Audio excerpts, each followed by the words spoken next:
అంటాడు, దేవుడు లోకమును ఎంతో ప్రేమించను. దేవుడు లోకమును ఎంతో ప్రేమించాడు. అంటే లోకం అంటే మట్టి కాదు, మనుషులు. హల్లెలూయా. లోకంలో ఎవరున్నారన్న? మనుషులు ఉన్నారు. మనుషులు ఎవరి చేత చేయబడ్డారు? దేవుని చేత వాళ్ళు రూపించబడ్డారు. దేవుని యొక్క ఆత్మ ద్వారా వాళ్ళు బ్రతుకుతున్నారు. వాళ్ళు ఎవరైనా కానివ్వండి, వాళ్ళందరూ కూడా దేవుని సృష్టి అయి ఉన్నారు అని అంటాడు. తన స్వరూపమందు తన పోలిక చొప్పున ఆయన మనుషులని సృష్టించాడు. అందుకే దేవుడు లోకంలో ఉన్నటువంటి ప్రజలందరినీ ప్రేమిస్తున్నాడు. హల్లెలూయా. కానీ ఆ మాట రాయబడి 2000 సంవత్సరాలు అయిపోయింది. ఆ మాట రాయబడి 2000 సంవత్సరాలు అప్పుడున్న వారి కొరకే మాట్లాడిండేమో దేవుడు అని మనం అనుకోవచ్చు. హల్లెలూయా. కాదు, అప్పుడున్న వారి కొరకు కాదు. హల్లెలూయా. లోకంలో ఎంతో మంది ఉన్నారు, కోటాను కోట్ల మంది ఉన్నారు. ఇంచుమించు 800 కోట్ల మంది ప్రపంచవ్యాప్తంగా ఉంటున్నారు. వారందరి కొరకు అనడేమో నా కొరకు కాదని మనం అనుకుంటుండొచ్చు. హల్లెలూయా. కానీ లోకంలో అంతమంది లేకుండా లోకంలో నువ్వు ఒక్కడికి ఉన్నా సరే నీ కొరకే ఈ మాట అంటుండే. హల్లెలూయా. నిన్ను ఒక్కడినైనా సరే ఆయన ప్రేమించేటటువంటి దేవుడు.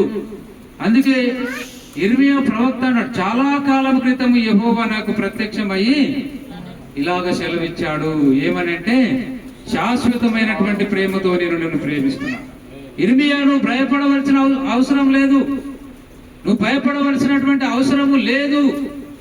నీ ప్రజలు నీ మీద తిరుగుబాటు చేసినప్పటికీ, నీ ప్రజలు నిన్ను నిందించినప్పటికీ, నీ ప్రజలు నిన్ను చెరసాల్లో వేసినప్పటికీ నేను నీకు తోడుగా ఉన్నంత కాలము నీవు చెక్కు చెదరని విశ్వాసంతో ముందుకు నడుస్తావని చెప్పాడు. హల్లెలూయా. హల్లెలూయా. అందుకే ప్రియమైనటువంటి వారలారా, మన ప్రభు అయినటువంటి యేసుక్రీస్తు ఈ లోకానికి వచ్చి లోకంలో ఉన్నటువంటి ప్రతి వ్యక్తి చేసినటువంటి ప్రతి పాపాన్ని కడిగి ఆయన మనల్ని పరిశుద్ధపరచడానికి ఈ లోకానికి వచ్చాడంట. హల్లెలూయా. ఆయనకి ఏమైనా తక్కువ ఉందా? ఏంటంటే విడిచిపెట్టకూడని భాగ్యం అని ఎంచుకోలేదు. ఆయన విడిచిపెట్టకూడని భాగ్యం అని ఎంచుకోలేదు.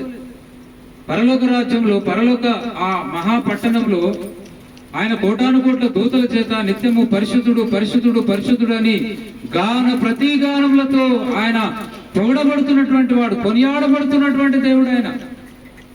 కెరూబులు సెరాపుల మధ్యలో ఆయన ఉంటున్నటువంటి వాడు. ఆకాశం ఆయన సింహాసనము, భూమి ఆయన పాదపీఠము.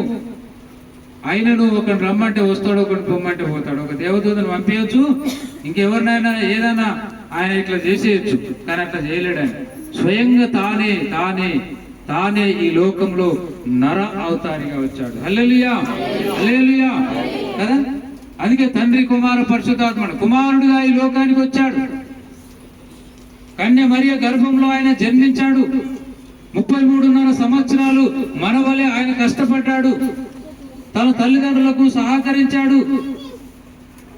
అన్ని మనవలే ఆయన దుఃఖపడ్డాడు, మనవలే బాధపడ్డాడు, మనవలే ఏడ్చాడు. అన్ని రకాలైనటువంటి శ్రమలు అనుభవించి కల్వరిశిలువలో తన ప్రాణాన్ని పెట్టి ఆయన సమాధి చేయబడి తిరిగి 3వ రోజున లేచాడు. హల్లెలూయా. హల్లెలూయా. అందుకే ఆయన నిన్ను ప్రేమిస్తున్నాడు. హల్లెలూయా. ఎవరిని ప్రేమిస్తున్నాడు?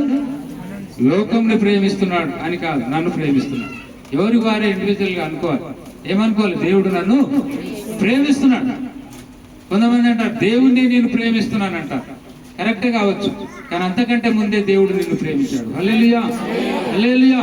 నువ్వు పడిపోయిన స్థితిలో ఉన్నప్పుడు, నువ్వు నలిగిపోతున్నటువంటి స్థితిలో ఉన్నప్పుడు, నిన్ను ఎవరు కూడా పట్టించుకున్నటువంటి స్థితిలో ఉన్నప్పుడు దేవుడు నిన్ను లేవనెత్తాడు. హల్లెలూయా. దేవుడు అంటే ఎరగకుండా లోకంలో అనేకమైనటువంటి విచ్చలవిడి అలవాట్లకు లోబడి తిరుగుతూ ఉన్నప్పుడు ఆయన మనల్ని సువార్త ద్వారా పిలిచి తన సంఘంలో చేర్చాడు. హల్లెలూయా. అందుకే మనము ఆయనను ప్రేమిస్తున్నాం. కానీ అంతకుముందే ఆయన మనల్ని ప్రేమించాడు. హల్లెలూయా. హల్లెలూయా. అందుకే ఆయన అంటాడు, శాశ్వతమైన ప్రేమతో నేను నిన్ను ప్రేమించుచున్నాను. శాశ్వతమైనటువంటి ప్రేమ అది ఉట్టుట్టి ప్రేమ కాదు. ఏం ప్రేమ అది? ఉట్టుట్టి ప్రేమ కాదు, అది శాశ్వతమైనటువంటి ప్రేమ.